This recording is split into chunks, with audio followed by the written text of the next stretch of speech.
And we're live. Welcome back, ladies and gentlemen. I'm your host, Gordo Bonus, and with me in the studio tonight is, as always, my co-host, Mr. AKA Savage Flowers. Savage Blackcoat. And today, what we are going to be discussing here, I apologize here, guys, for a second. My mic just came loose right at the freaking last second. My bad. Is this right here, brain chips. Let's just start out by watching this video. Let's not dilly-dally, guys. Something just by thinking about it. Sounds like sci-fi, but it may be close to reality. CBS 2 Morning Insider Lauren Victory shows us a Chicago connection. Neuroscience and business. He's got lots of matter all over his home and the not-so-distant future on his mind. Will they be humans? In as little as 5 years, super smart people could be walking down the street. Men and women who've paid to increase their intelligence. Neuroscientist Moran Surf makes that prediction because he's working on a smart chip for the brain. Make it so that it has an internet connection and goes to Wikipedia, and when I think this particular thought, it gives me the answer. The Northwestern University business professor is collaborating with Silicon Valley bigwigs he'd rather not name. So what? Silicon Valley bigwigs he'd rather not name. So he says. All right, let's look into this dude a little bit. We're gonna come back and revisit and do a quick Google on who this guy was again. Who do you think the Silicon Valley bigwigs may have been? What do you think, there, young man? Private individuals who don't want the names being disclosed due to any blowback. They want limited liability to their studies. That would be my theory on it. If you could guess one person, a Silicon Valley bigwig, who that guy is partnering with, who would you say? Silicon Valley bigwig, so I can't really put any names out there. What about a man by the name of Elon Musk? That's my guess.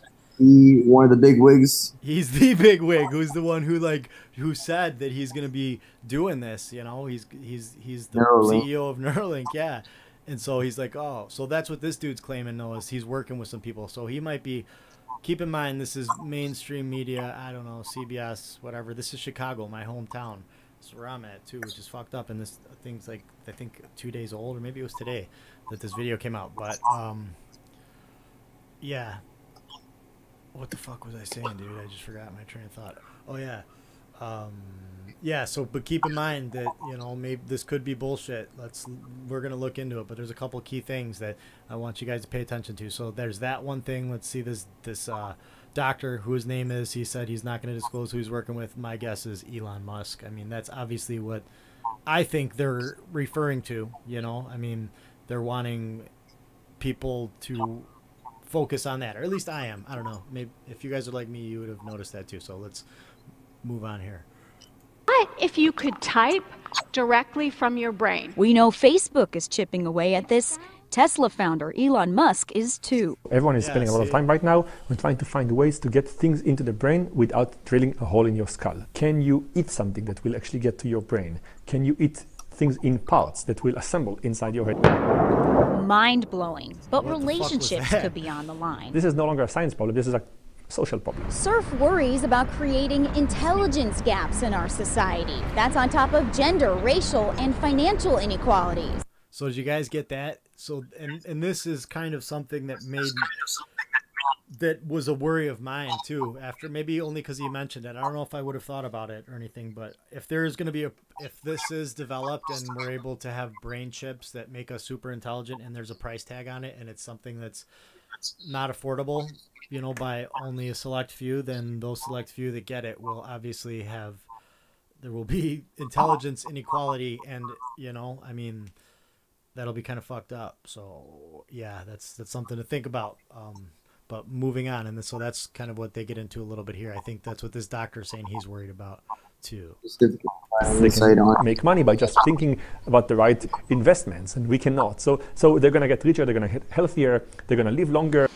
The IQ of an intelligent ape is about 70. The average human, 100. A genius, around 140. People with smart chips, 200.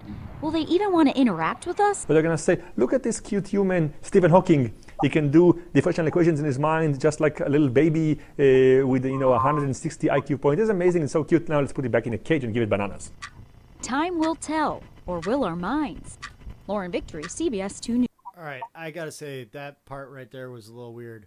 Look at Stephen Hawking's little baby. Let's put him in the cage. He's doing these problems. You know who Stephen Hawking's is? Young man? Do I know who's? Yeah. Yes. Who is he? Recently, he's the guy in the wheelchair, very intelligent mind. Yeah, but he's like, it's just funny. Like, they're going to, well, pick up Stephen Hawking's and put him in a cage, and you cute little baby. It's just kind of how his description of him, I don't know. That's off topic, whatever, weird, funny, but haha, moving on. So, but yeah, so they're saying, yeah, basically, he's making that example, using that example, saying like someone who's super intelligent to a person with a brain chip implant is going to be nothing, like how we look at a cute little monkey and isn't he cute, because we're so stupid. You get it. You guys get it. Dollar sign of knowledge. You buy a chip, you become smarter than the famous Stephen Hawking or Albert Einstein with the 140 IQ. Just a matter of having the money. And then again, it falls back on the select few who has those funds to purchase that chip. Yeah. Although it's a study that's in question. It's got a lot of kinks that are probably still being worked out, whatnot. I agree. But specifically up here, what I was reading was it's to try and create a solution for schizophrenia. That's why I asked earlier whether it has something to do with. We'll get into that. We'll get into that. That's part of like or manic depression, things of that nature. That's the last part here. Let's finish this off and we'll get into that part. Ready? All right. So here's the part. News. Smart chips are already inside the heads of 40,000 people. What was that? That's the fucked up part. Smart chips are already in the heads of 40,000 people, okay? So this is what the question is, right? In the United States, but those brain implants are only approved for medical use for now. 40. But they don't list what medical uses are being used. They're not specific in the article, and nowhere does it say in there, but the very last thing they say too, here's the closing line. Approximately 40,000 people in the United States already have smart chips in their heads, but those brain implants are those brain implants are only approved for medical use for now. Okay, so this is what Jacob started talking with the fucking schizophrenia and whatnot, because we read into this a little bit earlier. We did a little digging. Who are the 40,000 people and what are the approved medical uses? Okay, so 40,000 people, that's a hell of a lot of people that have brain chip implants. And so we got into like the cochlear implants, which is like the hearing aid, which is maybe that's part of the 40,000, but we did a little digging and we ended up on this. Where the hell is it? About schizophrenia, I've got an article in front of me. Right, but I wanted to do, what does your article say? It says in January 2017, researchers at Harvard John A. Paulson School of Engineering and Applied Sciences first made headlines with such a brain-on-a-chip device. This chip allowed them to identify the differences between neurons depending on where in the brain they originate from, as well as how those different neurons connect with one another, specifically providing insight into the neurological basis of schizophrenia. Researchers at the Australian National University later refined the nanowire scaffolding technique, developing the first ever working neuronal circuits. So, dude, falling back to the insight that it's providing on neurological basis of schizophrenia that lead deeper into mental illnesses that are similar to that. That's what I was saying. What kind of medical patients are they testing this on? What are the test subjects going through? What are their goals of this? I understand. So what did they do? They were able to identify. I'm trying to understand, listen to you and figure out what the basis of that. What was the study for and what did they determine? They said they implanted and provided insight into the neurological basis of schizophrenia. Boom, here it is. Okay. Differences between neurons depending on where in the brain they originate from, as well as how those different neurons connect with one another. So they were able to. It's interacting with the brain, and this is how I interpret it. It's interacting with the brain and the neurons and how they are interacting with one another from within the brain, and it's recording this information so that they can study the brain. Right, and know that how the brain So, communicates. less about schizophrenia specifically, but more about how the brain is functioning from within.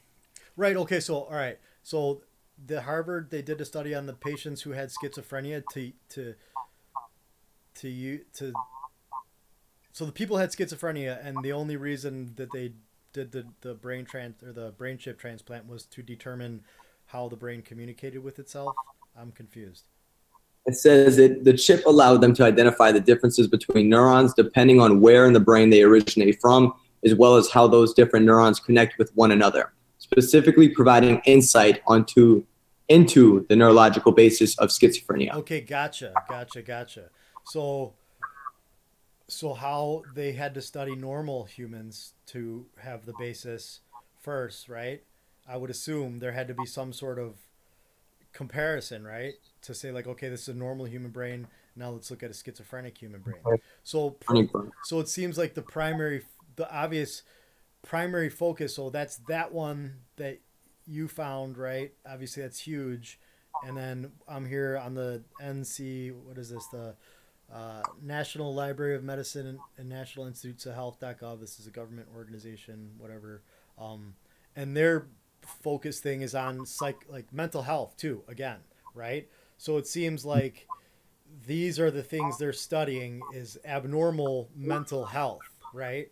Like, and with this now, I think, okay, abstract brain, okay, so this, whatever the hell this is, I don't know what they call this, but this is an article, something on the NIH.gov, and it's titled Continued Access to Investigational Brain Implants. Abstract. Brain implants are being trialed for their potential to ameliorate treatment-resistant conditions or restore function. However, there are no clear guidelines for continued access to brain implants for trial participants whose symptoms improve with the devices. Okay, so this thing, they're saying that they're doing the trials, and the criteria for the trials are that the people have treatment-resistant conditions or to restore function. So they've got a condition that's either treatment resistance or they're brain dead, right? To restore function, or something a lot like a stroke or something along those lines, where your brain is not communicating correctly, maybe even being paralyzed or whatever, paraplegics or whatever the hell. Trying to reconnect that neurological connection that's not being made in the brain that gives the person the ability to come out of that state. Either that state or for them to like walk again, because you know what I'm saying, there's brain fucked up where your brain, yeah, you know what I'm saying, like where it's just like you have a stroke, or like even Let me ask you, are you saying the primary goal they're trying to do is reverse that state of being? Yeah, they're trying to fix a broken brain that's not operating correctly. Like that's not obviously if someone is like they have a stroke, right, and they're like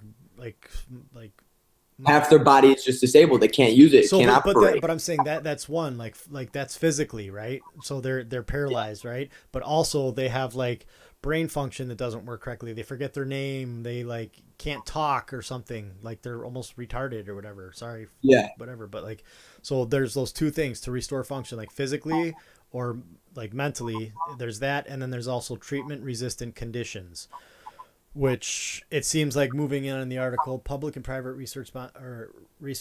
Okay, so those are the two criteria. But what this article is basically saying, there's no way to deal with people who've had these implants and participated in these trials, and their symptoms were cured from these, right? And so it says, there are no clear guidelines for continued access to brain implants for trial participants whose symptoms improve with these devices. So that's what this is about. Like, what do? We like, and we'll move forward. Okay. So public and private research companies or research sponsors are investing in the development of next generation deep brain stimulation, DBS systems, brain-computer interfaces, BCIs. These are some keywords to be keeping an eye out, look out for, guys. DBS and BCIs, and neuroprosthetics. These devices aim to ameliorate serious treatment-resistant brain-related conditions or restore function to individuals with disabling deficits. Often, participants in these trials, in the trials of such technologies, have suffered from their condition for many years and experienced several unconditional treatments. Device implantation exposes participants to the risks of neurosurgery and those associated with testing the device. Typically, much is done to protect against these risks. On the other hand, given the investigational nature of the device, the prospect of benefit for participants is far from assured. However, if it remains unclear what happens at the end of the trial, if a participant's symptoms have or improve with the investigational device. Okay, typically much is done on the other hand. So basically, there's nothing like that says. Obviously, this is trial-based shit. Participant. Like, there's nothing. So what happens if we put these into people's brains and it fixes them, right? So that's kind of what they're trying to figure out here. And how do we deal with it? In 2017, the 6-month double-blind sham-controlled Broden trial reported no statistically significant antidepressant effects of subcolossal contigulant DBS in treatment-resistant depression. So there's the study right here.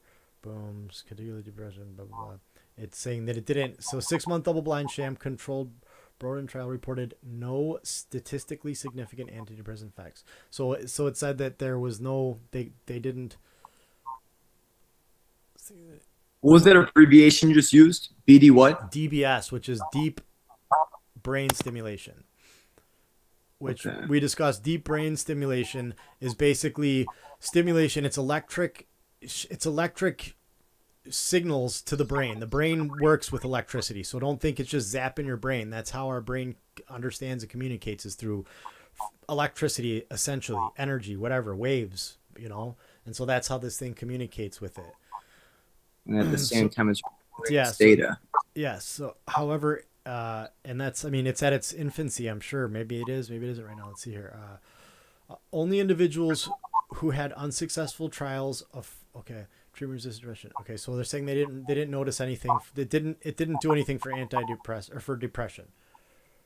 Pharmacotherapy. Okay, only individuals who had unsuccessful trials of pharmacotherapy, psychotherapy, and convulsive therapy, meaning you've either taken pills or fucking seen a psychiatrist or had electric shock therapy, were eligible to participate. So you had to have unsuccessful. You had to have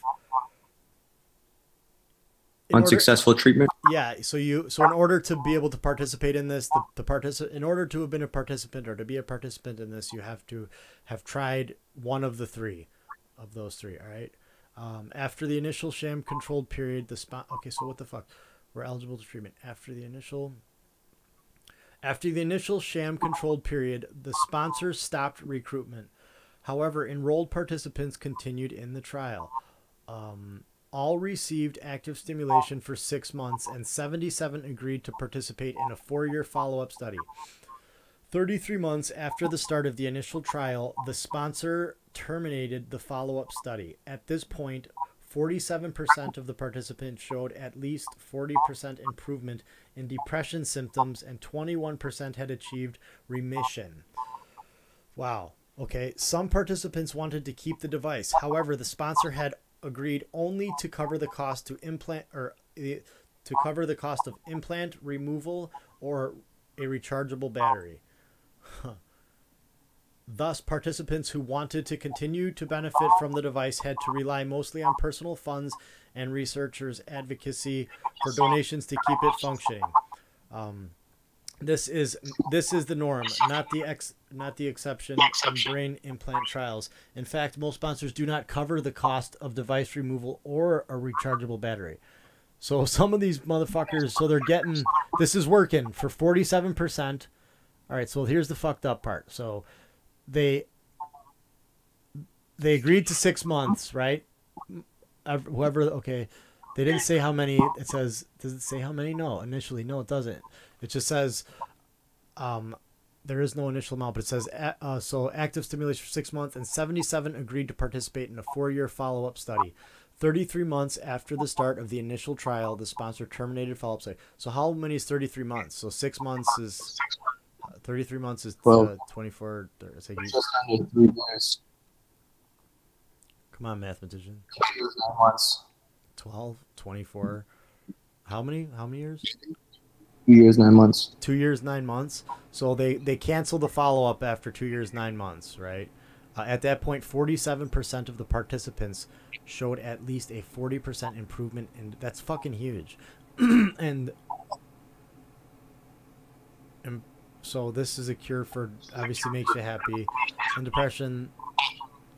That's a fucked up statistic. 47% of the participants showed at least 40% improvement in depression symptoms, and 21 had achieved remission. 21% of the people had no depression at all. Some 47% felt better. All right, and 20% were completely in remission. yeah, so they were cured of depression, right?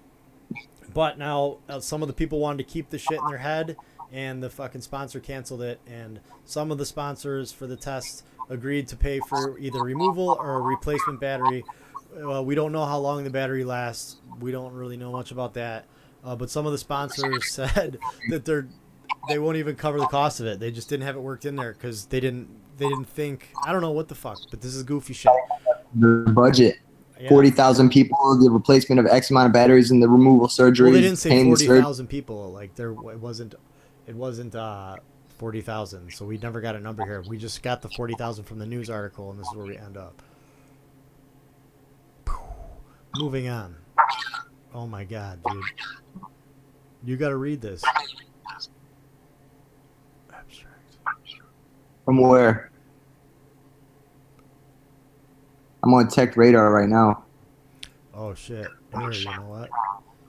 Bro, I got gangster moves coming at you fucking like thunder, player.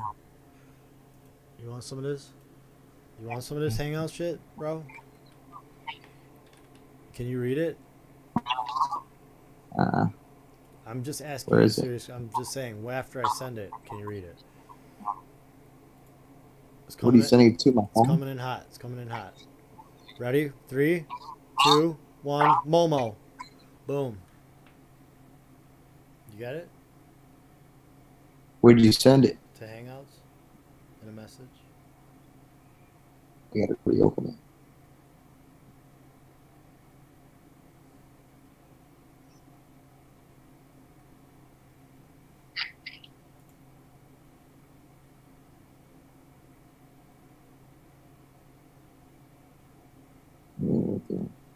MCBI. You got it, player? Considerations, a path forward, conclusions, acknowledgements. All right. It was at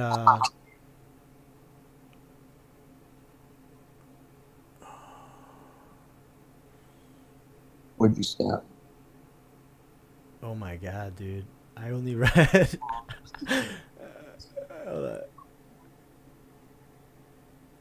halfway through, or brain implementation. Okay. So it's going to be under abstract. It goes, there's the first paragraph, second paragraph, third paragraph is where you start brain implant maintenance. Of abstract? Yes. Okay. Brain implants maintenance, including visits to the clinical specialist, battery replacement, device repairs, and treatment of infections, and possible re-implantation after infection involves serious costs.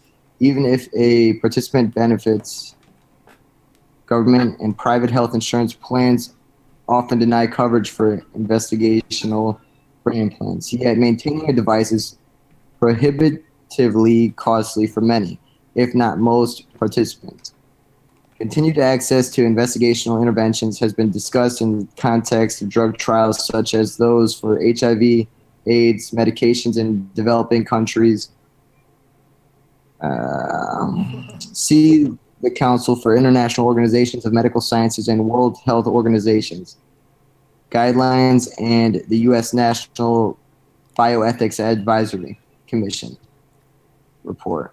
However, even in the context, no clear guidelines have been adopted in the United States. Guidance is urgently needed as to whether and under what circumstances participants in brain implant trials should receive continued access. And the ethical considerations, unlike in clinical practice, there is no fiduciary relationship between researchers and study participants. However, some argue that when clinical researchers recruit participants, they enter into a partial entrustment relationship that gives rise to a limited duty of care.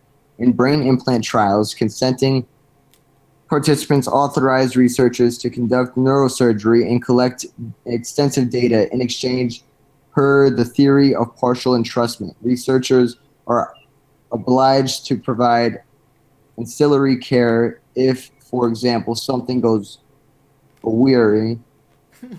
Awry. Awry. Yeah. Participant is harmed. At least 3 moral obligations support a limited duty of care. That may include continued access beyond the research protocol. First, the duty to act with compassion requires that researchers take reasonable steps to respond to participants in need. For participants with treatment-resistant disorders who do benefit, the investigational device is only the option that addresses their health needs.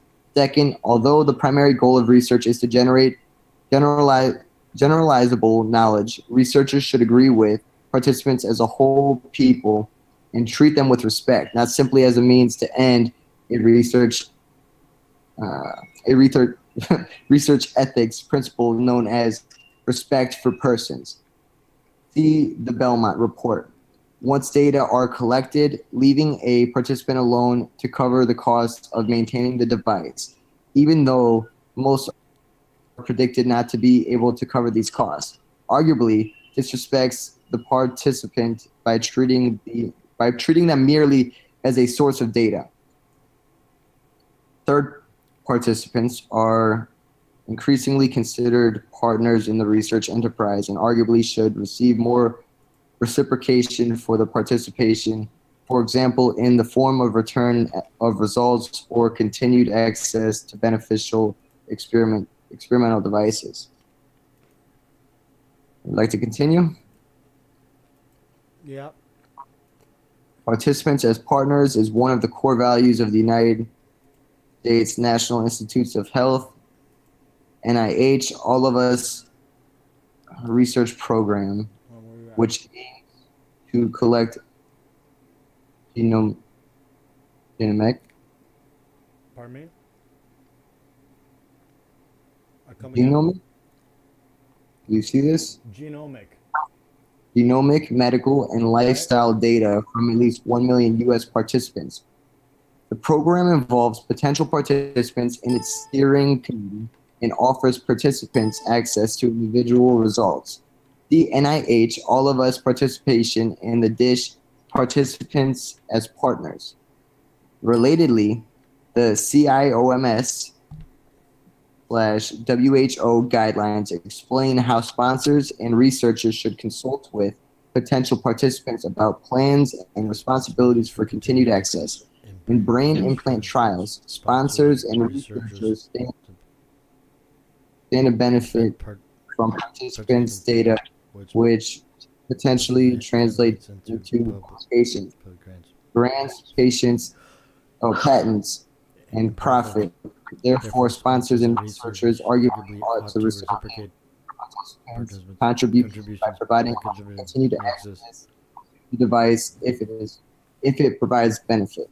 Okay, what the fuck does that mean? How did you interpret it? Basically, they're trying to say that they're trying to protect the people who are fucking participating in these studies and making sure that they don't get fucked because there's going to be a lot of... Rather than just test subjects, they want to view them as partners in the research. Yeah, they're saying that these people need to be taken care of. I mean, okay, so now we're obviously trying... Okay, investigators and sponsors must develop a plan and consultation interview board, blah, blah, blah. Guidance is needed on how long this obligation extends, determining reasonable, finally determining whether Conclusions. Brain implants represent potential treatments for individuals who have endured serious long-term treatment-resistant illnesses or disabilities.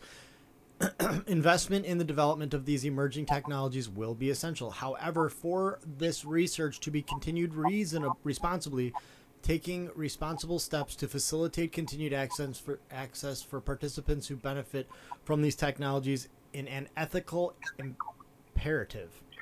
Furthermore, public sponsors and regulatory agencies, together with researchers and patients, should establish and enforce adequate guidelines. Blah blah blah. Okay, I get it. So that's this. So they're saying all these people should be protected. But now let's They want to be held to a moral standard. Right, which is totally fine. But let's not fucking get lost in what we came here for. We came here for that juicy fat dick. No, Jacob. Go to here. The fucking dude, where were the like some of these? Okay, so here's the study: subcognitive brain simulation, depression, multi-site randomized sham controlled trial. Okay, so boom, here's the fucking thing, the trial. Where'd it go? This is 3 problem funding label. Okay, so here's the publication for the trial. See, how do I share my wang with you? Oh, right there. Am I sharing so you can see where I'm at? You know what I'm saying? Are you seeing it, player? Hey, player, are you seeing that shit, dog? I'm seeing it, shit, dog. Holler if you hear me. Subclasses, deep brain simulations. White man. What the fuck was that noise, dude? So who are these people? Interpretation. All right, guys. So that's where we're at tonight. We gave you the gist of it. Showed you where we looked. I know there's going to be some more people out there searching for answers. Leave a comment down below. Close it with the findings on your article you got right there. At least to end it with the conclusion of this experiment. Oh, where is it? Scroll down a little bit. Abbott, St. John's Medical. Funny, this is right by me. Isn't it? Time to active N equals 60 or sham N equals 30 stimulation between April 10th, 2008 and November 21st, 2012. Both groups showed improvement, but there was no statistically significant difference in response during the double-blind sham controlled phase.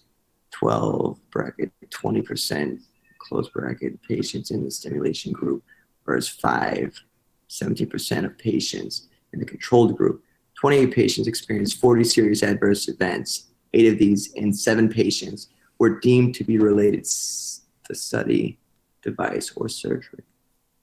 Interpretation: the study confirmed the safety and feasibility of subclassal cingulate DBS as a treatment for treatment-resistant depression, but did not show statistically significant antidepressant efficacy in a 6-month double-blind sham-controlled trial. Future studies are needed to investigate factors such as clinical features or electrode placement that might improve efficiency.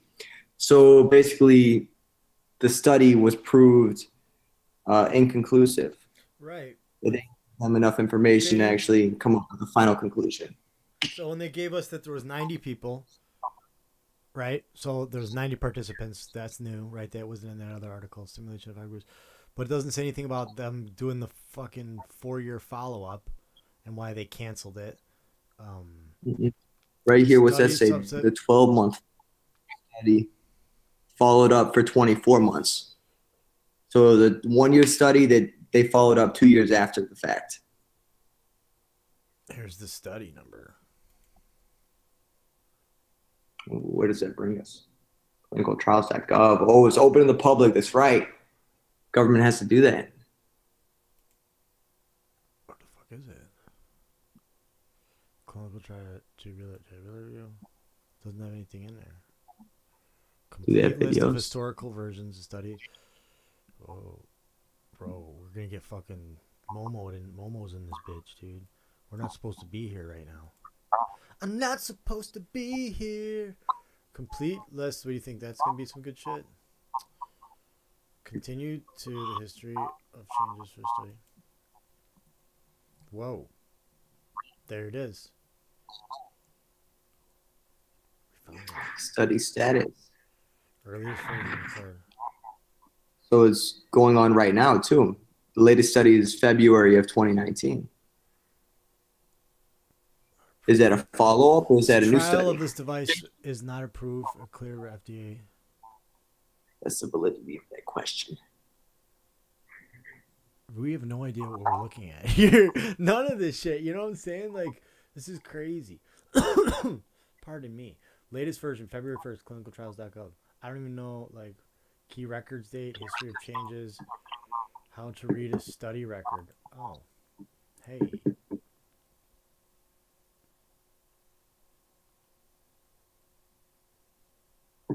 Participants flow.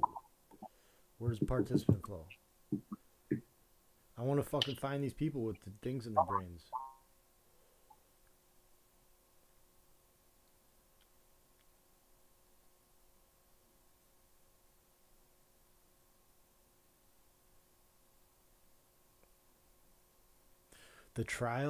This trial has been identified as being associated with a clinical device that has not been approved or cleared by the U.S. Food and Drug Administration under U.S. public law. The details of the study are not available to the public. It's not available to the public. Why? First posted, last update posted. So the latest would have been February 4th, 2019. Is that when it became not available to the public because it's still in an active study? Maybe. No, it says this trial has been identified as being associated with a clinical device that has not been approved by because it's a device that's not approved by the fucking FDA. So because of that, okay. The terms of public law, title, blah blah blah. So here's why. This is the reason why. Fucking the terms of public law. You really want to go there, player? Which is why it's not approved by the FDA. Final rule. The page summarizes clinical trial registration results, information submissions required to describe section 802 of the food. I don't fucking know what this means. The first rule specifies that there must be one and only one responsible party for purpose of submitting. I'm not smart enough for this stuff.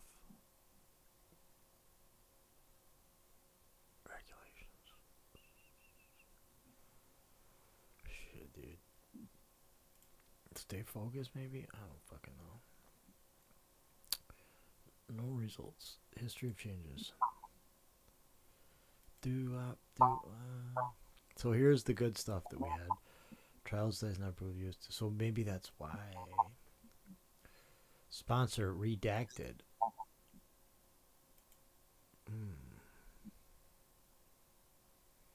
Why? I mean, I have nothing to compare to, so what is a normal one? What? It says right there, dude. Okay, we'll go on. We'll take them all. What is this A and B shit all about? Okay. Huh. Okay. I don't know. Can we select more than one? Dude, you guys, I'm so sorry. Redacted. Why does it keep selecting that thing?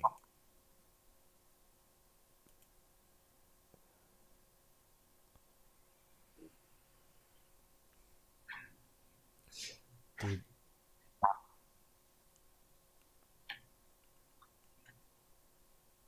Alright. There's some shit going on here, dude. They're fucking they're blacklisting it. So like all this shit, like, so we want to know, I think this is important information right here. Would be in the study. Sponsors, collaborators, it's all redacted. Responsible party, collaborators. Last updated, every single one. It's just this device is Are removed. Was any of them? Why they weren't listed on that video too? They want to remain anonymous. Redacted.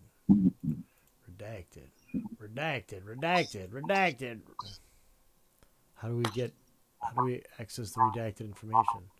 Gotta Google it. Pray to Lord Google. Lord Google, hear our prayer. All hail Lord Google, take this number and show us where to go. All hail Lord Google, hear our prayer. Clinical trials, NBC. Brought in trials for DBS treatment website, which was terminated by the sponsor, a multi-site clinical trial. Here's some info. Area 51. There's some serious shit going on here, you guys. Human animal hybrids. So I think this may be something. It's a blog spot.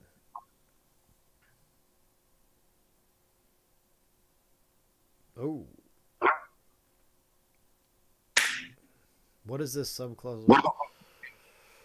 Which would be called depression switch. Okay.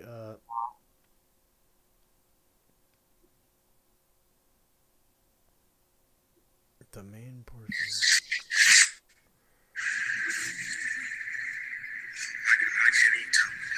All right, hold on, turn that down. All right, ladies and gentlemen, we're going to wrap it up here for this evening. We're going to get back. We think we've got to a point. If anybody finds value in this, give it a thumbs up. You got anything to add, leave a comment down below. Anybody else who's researching this stuff, I mean, link your video here. I want to get to the bottom of this stuff. Let me know if something's about to pop here. Let's get to the bottom of it. Or at least just shed some light on this stuff. If you're Share your share.